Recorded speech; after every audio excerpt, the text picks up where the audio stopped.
Bienvenue au Canada, le podcast qui vous accompagne dans votre immigration et votre nouvelle vie au Québec et au Canada. Salut à vous, aventuriers du Nouveau Monde! Emma Charlin au micro, auteure, coach en mobilité internationale et podcasteuse. C'est l'épisode 118 du podcast et je l'enregistre en juillet 2026. Vous l'avez remarqué une fois encore, la musique d'intro est différente. Cet épisode spécial été est consacré au petit monde de mes anecdotes canadiennes. Et aujourd'hui, je vous présente une anecdote tirée du volume 2 de ma collection. Il s'agit de « Décodeurs anglais et québécois demandés ». Comme le titre l'indique, ce livre parle des problèmes de communication au Canada. Vous savez, ces petits malentendus qui finissent par se transformer en véritables quiproquos. Ces moments où l'on est persuadé d'avoir dit exactement ce qu'il fallait, mais où, visiblement, le message ne passe pas. Ou encore cette impression étrange d'être complètement à côté de la plaque, alors même que l'on parle la même langue que son interlocuteur. Du moins, c'est ce que l'on croit. Sans plus attendre, faisons connaissance avec Maxime. Il a eu un petit problème sur la route. Autant jouer franc jeu. Je suis ce qu'on appelle communément un geek. J'aime tout ce qui touche aux nouvelles technologies. Ordinateur, tablette, téléphone intelligent, GPS, appareil numérique. J'affectionne tout ce petit monde-là et j'en stocke des dizaines chez moi. Des petits, des gros, des vieux, des récents, d'une marque, d'une autre et puis d'une autre encore. À mes heures perdues, je les connecte, je les compare, je les programme, je les teste, je les améliore. Bref, je suis un vrai mordu.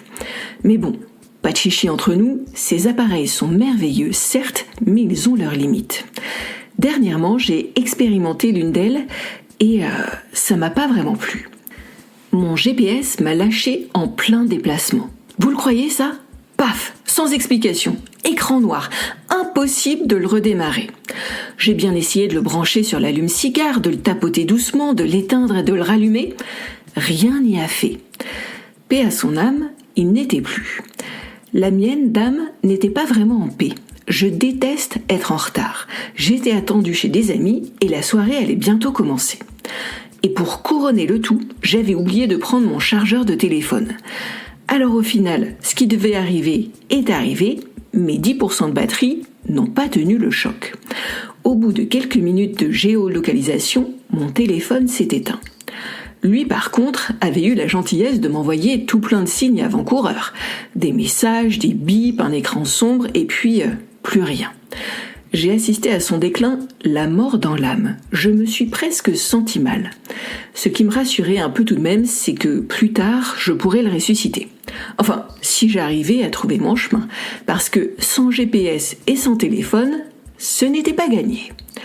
Je sentais gros comme une maison ce qui allait se passer. J'allais me faire chambrer par mes copains et dans les grandes largeurs. Un pressentiment comme ça. Alors, l'as de la tech, on oublie son câble, on ne sait plus conduire ni se repérer sans ses joujoux. À coup sûr, mes amis n'allaient pas me louper. J'allais en prendre pour mon grade toute la soirée. En attendant, il fallait bien que je la trouve, moi, cette maison. Heureusement, je m'y étais déjà rendue une fois. Une chance aussi que je connaisse l'adresse. Enfin, disons le nom de la rue. Parce que le numéro de la maison, négatif, je ne le connaissais pas par cœur. Allez, ça va le faire, que je me disais. 1 sur 2, c'est déjà pas si mal. Où pouvait-elle bien être, cette rue ? Bon sang, ça faisait un quart d'heure que je tournais en rond dans le quartier et je ne trouvais rien. Ah, ce que ça pouvait m'énerver. Avec un GPS, tout aurait déjà été plié. J'ai fini par faire un truc incroyable. Le genre de truc que mes parents faisaient autrefois quand j'étais petit. J'ai demandé mon chemin à un passant. Vous tournez à la 3e lumière à droite et vous y êtes, qu'il m'a dit.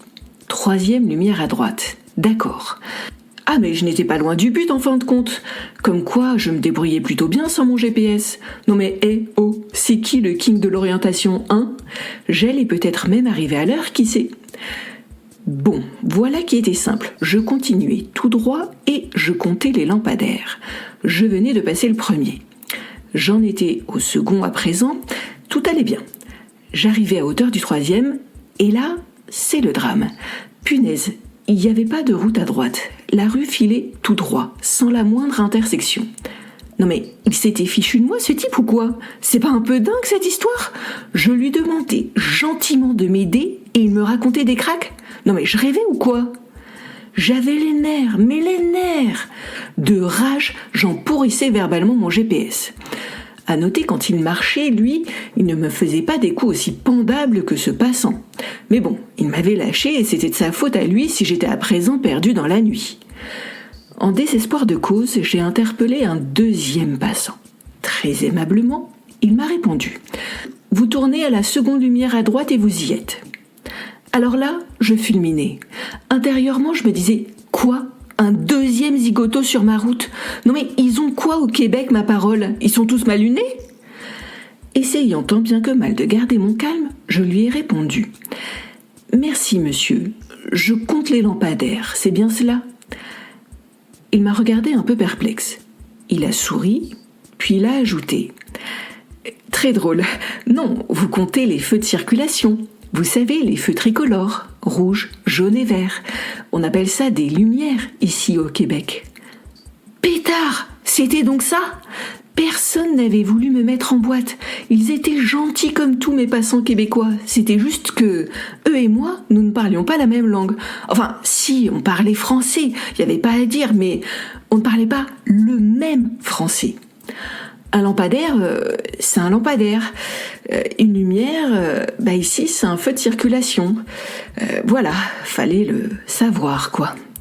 Alors au final, j'ai poursuivi ma route et je suis arrivée chez mes amis. De visu que je l'ai reconnu la maison. J'avais une grosse demi-heure de retard. Je me suis fait chambrer dans les grandes largeurs. Des crises de fou rire qu'ils ont eues quand je leur ai raconté mon aventure. Je crois bien que ce qui leur a plu, ce n'était pas tant mon problème de GPS et de téléphone que mon incapacité à parler couramment québécois. À la réflexion, va peut-être falloir que j'installe une nouvelle appli sur mon téléphone. Décodeur de québécois pour les nuls. Ouais, ça pourrait être bien. Voilà, Maxime était perdu dans la nuit parce qu'il comptait les lampadaires au lieu des feux de circulation. Ça vous a fait sourire ? Tant mieux. C'est drôle, j'en conviens.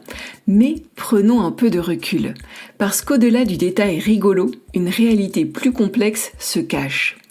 Demain, quand vous serez au Québec ou dans une autre province du Canada, il y aura bien plus que du vocabulaire à apprendre. Est-ce que votre permis de conduire est valide ici ? Pour combien de temps ? Pourrez-vous l'échanger contre un permis canadien ? Et encore, on ne parle ici que de transport, mais il y a tout le reste aussi. Le logement, le travail, les commerces, les relations avec les collègues. Chaque pan de votre vie est à revisiter. Chaque conversation cache des codes. Et le pire, maîtriser la langue, qu'il s'agisse de l'anglais ou du français, ne suffit pas. Il faut aussi comprendre le contexte, les nuances, les sous-entendus. Voilà exactement pourquoi j'ai écrit mon livre Décodeur anglais et québécois demandé. Dans ce livre, je vous plonge dans des situations réelles, drôles, touchantes, parfois frustrantes aussi.